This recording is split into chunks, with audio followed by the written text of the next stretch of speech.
बहुत सारे बच्चे ये सवाल पूछते हैं कि सर एचआर में क्या रोल होते हैं, एचआर में क्या काम होता है। एज ए एचआर हेड मैं आपको बताता हूँ, किसी भी ऑर्गेनाइजेशन को बनाने वाला भी एचआर होता है और ख़त्म करने वाला भी एचआर होता है। क्योंकि ऑर्गेनाइजेशन क्या है?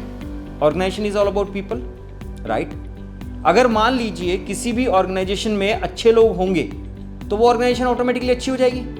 अब उन अच्छे लोगों को ला कौन रहा है? एचआर ला रहा है ना।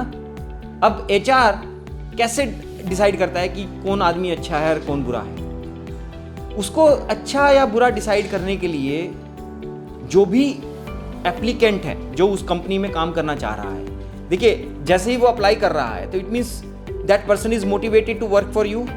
तो मोटिवेशन की तो हमारे कोई कंसर्न नहीं है ना।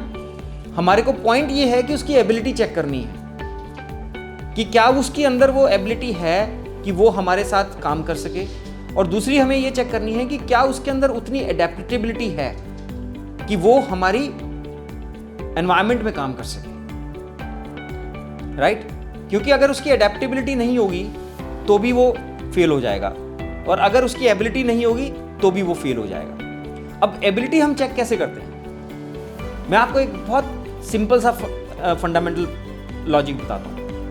सबसे पहले हम देखते हैं कि उसकी एकेडमिक परफॉर्मेंस में कंसिस्टेंसी क्या है।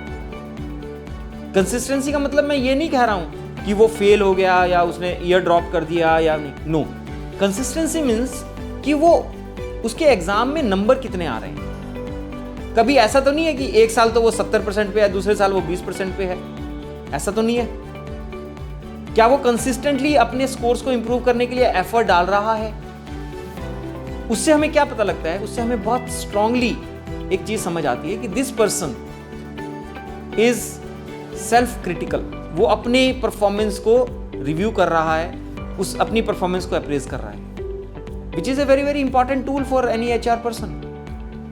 Second thing which we look for is कि क्या इस बच्चे ने, जो हमारे सामने एप्लीकेंट आया हुआ है, मैं फ्रेशर की बात कर रहा हूँ क्योंकि देखिए एक्सपीरियंस का तो नेचुरल बात है, सिलेक्शन क्राइटेरिया हम उसके एक्सपीरियंस, उसके जॉब प्रोफाइल से देख सकते हैं। पर अगर हमें एक फ्रेशर को हायर करना हो तो मैं तो उसकी एबिलिटीज़ को इसी तरीके से चेक कर सकता हूँ, एडेप्टेबिलिटीज़ और एबिलिटीज़ को।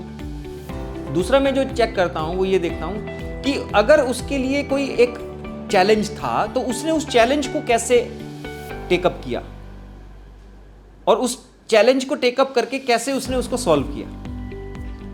क्योंकि ऑर्गेनाइजेशन में कोई भी काम अगर आदमी कर रहा है, उसका रोल क्या है? उसका रोल है किसी ना किसी प्रॉब्लम को सॉल्व करना, राइट?